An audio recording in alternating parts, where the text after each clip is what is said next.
Congress party MLC అభ్యర్థులు నామినేషన్లు వేయనున్నారు. Party కార్యనిర్వాహక అధ్యక్షుడు మహేష్ కుమార్ గౌడ్, ఎస్ఎస్యుఐ రాష్ట్ర అధ్యక్షుడు బల్మూరి వెంకట్లను అభ్యర్థులుగా నిర్ణయించింది. దీంతో మహేష్ కుమార్ గౌడ్, బల్మూరి వెంకట్ ఎమ్మెల్సీ అభ్యర్థులుగా నామినేషన్లు దాఖలు చేయనున్నారు.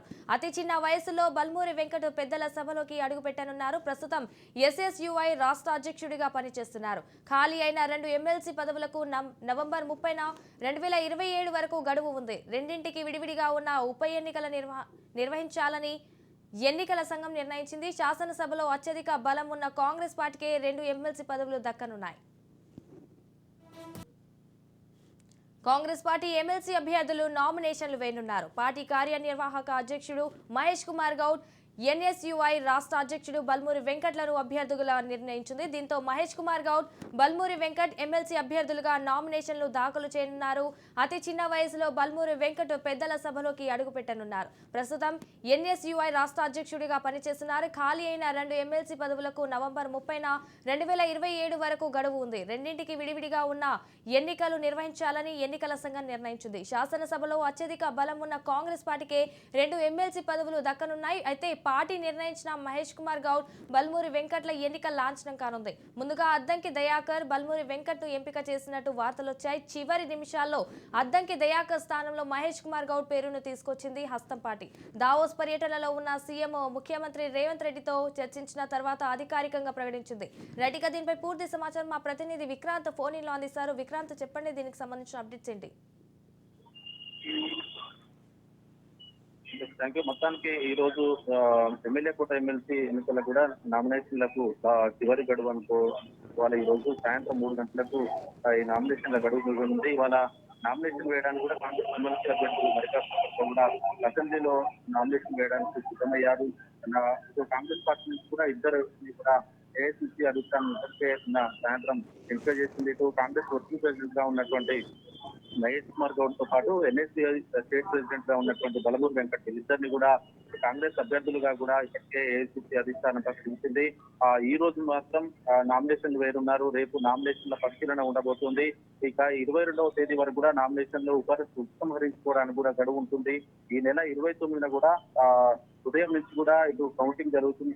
ఎన్నికలు జరగనున్నాయి. ఆ తర్వాత సాయంత్రం మాత్రం కౌంటింగ్ కూడా ఉంది.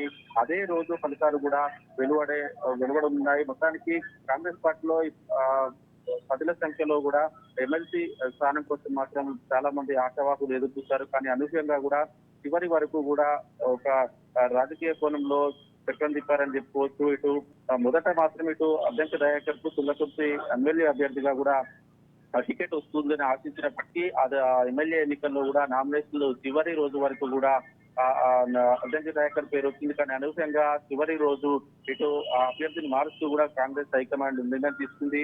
ఆ తర్వాత అద్దంకి దయాకర్ కు మొదటి లభించింది. ఆ తర్వాత కూడా నిన్నటి వరకు కూడా అద్దంకి దయాకర్ కు ఎమ్మెల్సీ స్థానం వచ్చిందనేసి ఎమ్మెల్సీ నామినేషన్లకు సంబంధించి పేపర్లు రెడీ చేసుకోవాలని కూడా ఏఐసిసి నుంచి సమాచారం అందింది.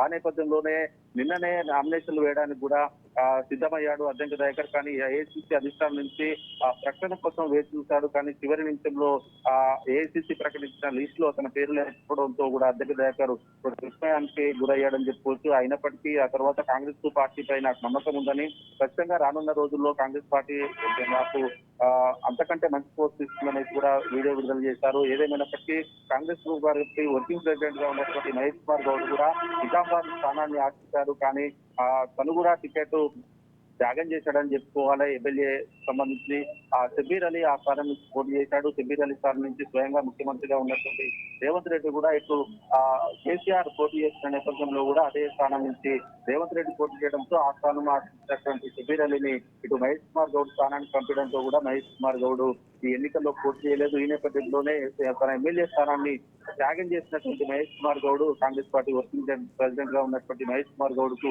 ఎమ్మెల్సీ అభ్యర్థిగా ఖరారైందని చెప్పుకోవాలి. మరోవైపు ఎన్ఎస్సీఐ స్టేట్ ప్రెసిడెంట్ గా ఉన్నటువంటి ఎన్ఎస్సీ వెంకట్ కూడా బల్మూరి వెంకట్ కూడా గతంలో ఈటల రాజేందర్ బీఆర్ఎస్ పార్టీని వీడి బీజేపీ పార్టీలో కూడా తను కాంగ్రెస్ పార్టీ నుంచి పోటీ చేశాడు. ఆ తర్వాత మొన్న జరిగిన ఎమ్మెల్యే ఎన్నికల్లో కూడా అదే హైదరాబాద్ నుంచి కూడా స్థానం లభించలేదు. తనకు కూడా మొదటి లభించడంతో కూడా అదేవిధంగా ఇటు నిరుద్యోగుల సమస్యలు కావచ్చు, విద్యార్థుల సమస్యలు కావచ్చు, నిత్యం వాటి సమస్యలపై పోరాడుతూ కూడా అనేక మార్లు జైలు పాలయ్యాడు. ఆ పోలీస్ స్టేషన్ వెళ్ళాడు, జైలు పాలయ్యాడు. స్వయంగా ఏసీసీ అగ్రనేత రాహుల్ గాంధీ కూడా వచ్చి చెల్లపల్లి జైల్లో కూడా ములాఖాత్ అయిన పరిస్థితి ఉంది ఎన్ఎస్ఐ వెంకట్ తో.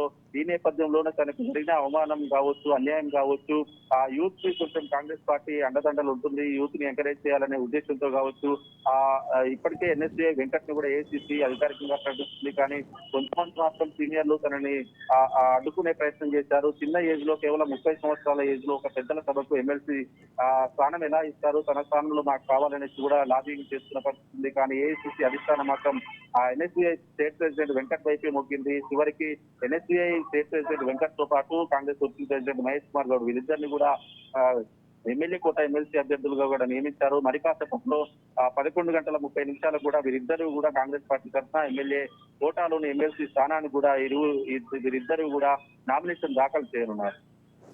Right, thank you for the updates Vikrant.